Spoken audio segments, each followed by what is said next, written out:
been feeling empty all my life. Some days I'd like to end it with a knife. These painful, guilty thoughts run through my mind. I fantasize that I will heal with time. I dream that I am flying through the sky, rushing to the ground, about to die. There's no doubt in my mind that for a dog, this country poses no dilemmas.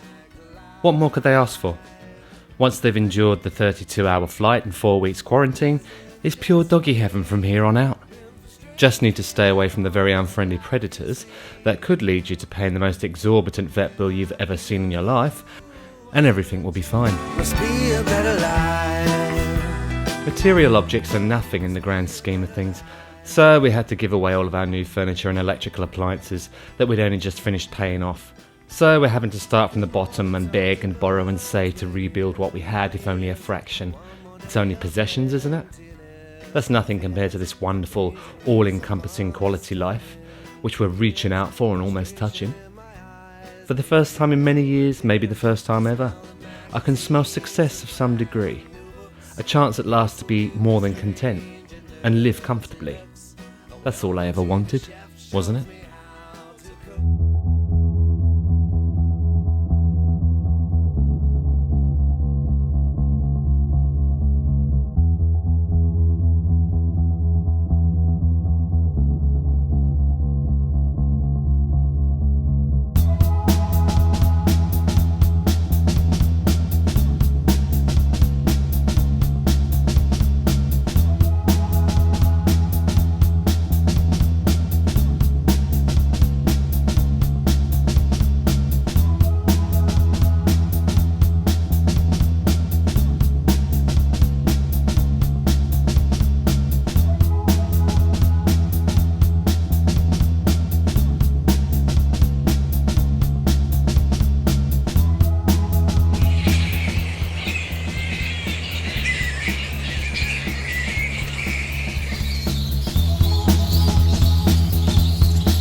I've always been a coastal person, ever since I could walk and say the words, "take me to the beach."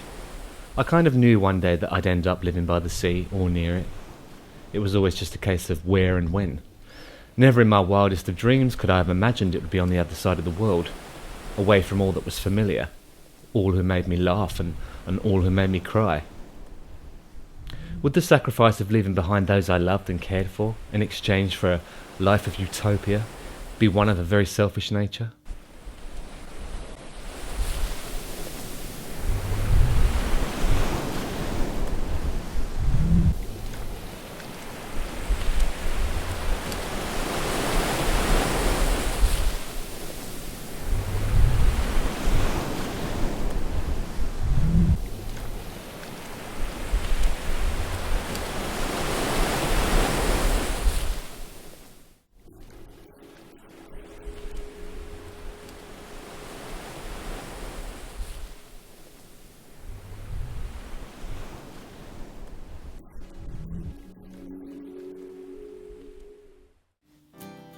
The scenery is breathtaking here, from the natural rainforests to the lush beaches with their warmth and embellishing sand.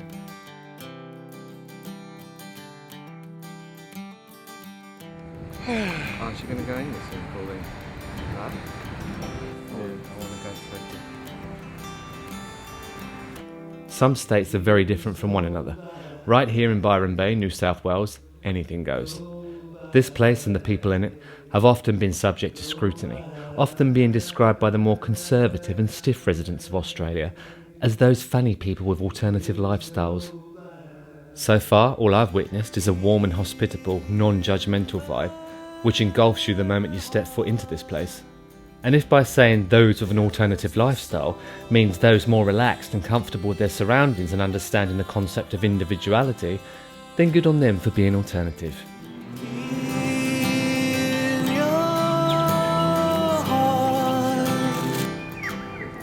you feeling better now? Yeah, I'm good.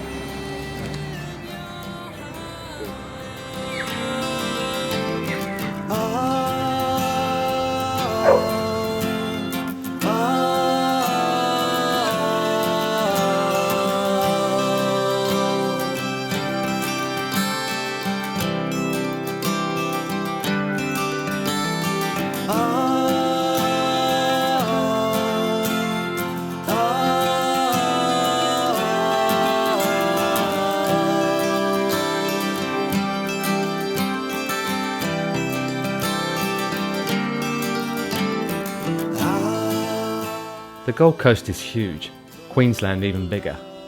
Stunning in most parts, especially up here in the mountains.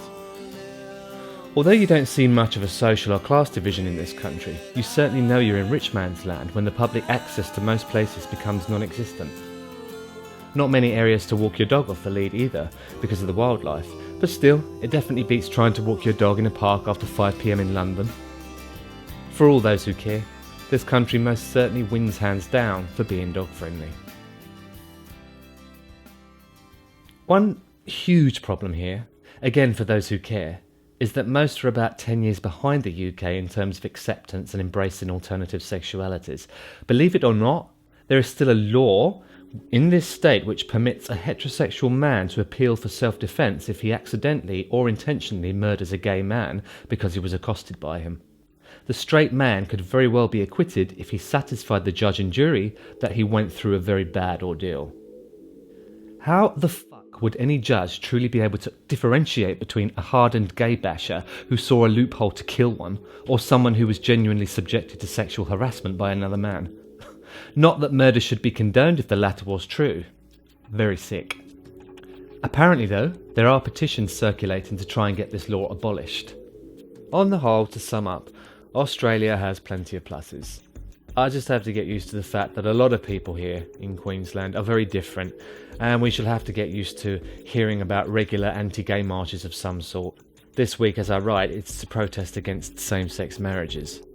Maybe you should focus on the ever-increasing crime incidents occurring in this state, probably involving some of your own children you try so hard to shield, before you bestow your discontent and disgrace over two people who love each other and want to get married.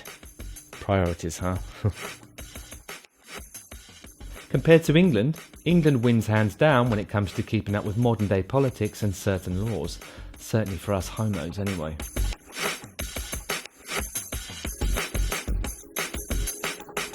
Seeing this place from high above is the best way to get a perspective on what we're now living around.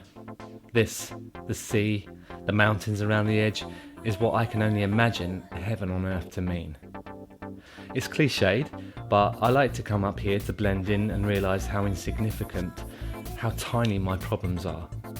When I'm up here, I realise that I'm not that selfish. This is how I want to feel. It's just that it would be so much better if my loved ones could share that experience all the time. Just like me, whenever I come up here to feel small, but presiding over beauty.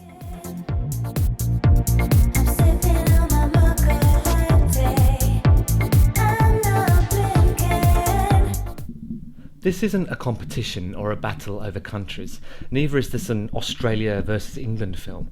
I just need to balance out the differences, eliminate some factors, reinforce why I'm doing this. Every other day there's a huge battle going on in my head, Australia usually winning.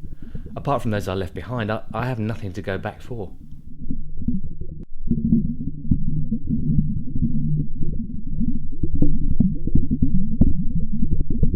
We scrimped and saved everything we had just to possess a portion of a rabbit hutch, a flat where our dogs weren't even welcome. Over here we have a place where we can easily swing 6 cats around and maybe even throw in a Great Dane.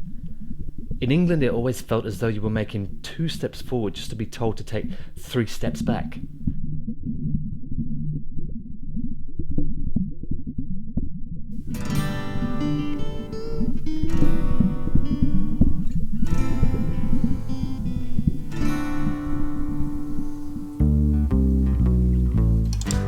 Everyone I know lives their life like a dress rehearsal, like a West End show. Sleepwalking in a vicious circle. Na na na na na na na na. Fed up with this. No, one day you're up, next day you're down. I never know where you are, what you're going to be the following day.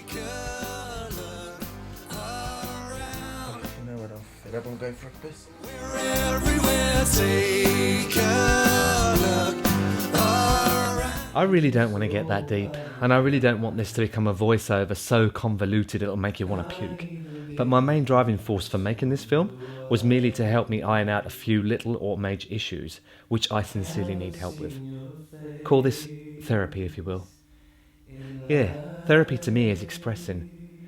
Expressing with my pen. Expressing as I edit the script and put the pieces together. The dialogue and voiceovers match to the backdrops and the scenery, which do play a huge part in the deciding factor. When I share the beauty, it's like you're there with me. You.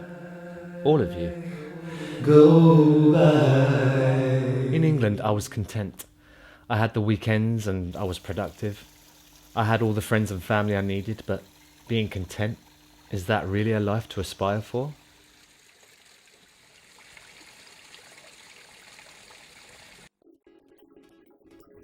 The best part about living in this country is that it feels like you're walking around in a perpetual dream. Little bits of reality only hit me when I start remembering and missing people or places and situations back in London. Then I realise I am living in another country. I don't think I've actually realised the magnitude of that yet. Maybe that's why I really don't want to give up now and so soon, because it does feel like I'm on a constant holiday. In England, I feel I belong because of who I am, but know that I don't because of what I've become, if that makes sense. None of it makes much sense anymore. I think I'm learning just to live, not to be defined by what I possess or what I do. I don't worry so much these days. I think and quite evidently get nostalgic, but I don't fill my head with the junk I used to. And in turn, that's making me a much more free-thinking person. Or as our alternative people in Byron Bay might say, free-spirited. That can't be a bad thing. Maybe you can only change your life dramatically once you've changed your environment. Maybe there was no other way. This film may have possibly helped those who've moved abroad and still feel like freaks, who knows? They do say that 70% of people who move to another country start acting in ways that people with dementia do. Well, that's my excuse anyway. And apparently it takes at least 1,000 sleeps before you start to feel settled. So I'm off to have my 245th sleep, and I bid you all farewell. Sleepwalking in a vicious circle.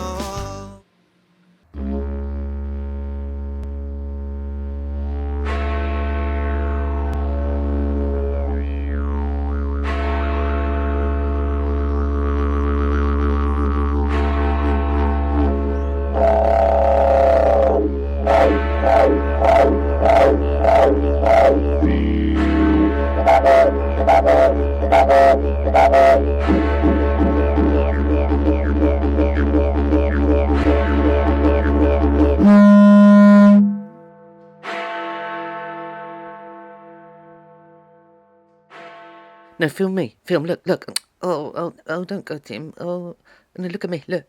Well, that was a bit peculiar, wasn't it? Focus on me. Put the screen on me. Please, film me.